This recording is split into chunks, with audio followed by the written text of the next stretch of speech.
There are a pair of money questions popping up more and more. Should you leave a tip? And if you do, how much?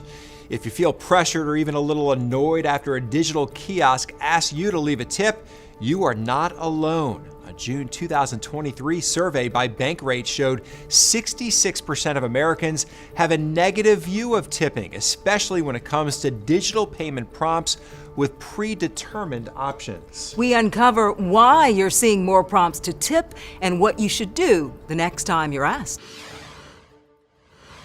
Everybody should be able to ask for a tip. It's important. How about at the register? I think that's a little different. From restaurants to delivery apps, and even that morning cup of coffee, the option to tip is attached to a growing number of services. This trend is dubbed tip creeping, which Retail Wire defines as the increasing variety of services that now expect a tip from customers.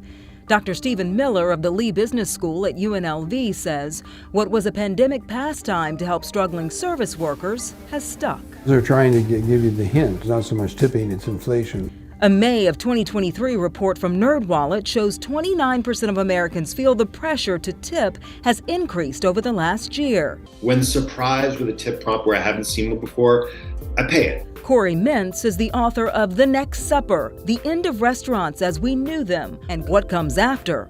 He says as businesses struggle with surging cost, some may lower base pay, then you, the customer, make up the difference. Some places are going, maybe I can just dial up the prices a little bit, but also add a tip line. Maybe some of my customers will complain. Maybe some of them won't tip. But many customers feel employers should start paying up. 41% of those surveyed by Bankrate say they would like to see employers pay their employees better. We don't pay servers a minimum wage, much less a living wage, the way we do people who work in other positions that also get tipped. Dan Post-Sinning is an etiquette expert and co-president of the Emily Post Institute. He says there's a difference between dining out, sit-down table service, and all the other places we encounter an invitation to tip these days. So believe it or not, that barista, that person behind the counter who turns that iPad around with the suggested tip amounts, that person is likely to be making a higher hourly wage than the person that's bringing your food to you at the table, at least when you separate the tips out. So it really is a discretionary tip. U.S. Bureau of Labor data from May of 2023 says the median wage for fast food and counter workers is $13.43 an hour for full-time staff, excluding tips. Dan says a sit-down meal is really a unique tipping experience compared to the others.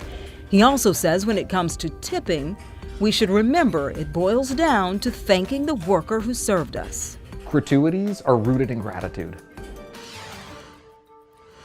And it's so hard when they're looking right at you and you're thinking, what are they going to think of me if I don't leave a big tip? They turn it right around and they're kind of staring at you. Although, but I have like upped my tipping since COVID and really haven't stopped. It's something like you said in the story there. Well, it's a way to say thank you. It is, and they deserve thanks.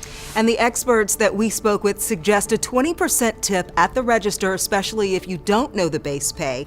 They also say it's okay to say no thanks to a tipped prompt. Also, Bankrate found the tendency to always tip for services increases as people age. Gen Z is the least likely to always tip for service, while baby boomers are the most likely.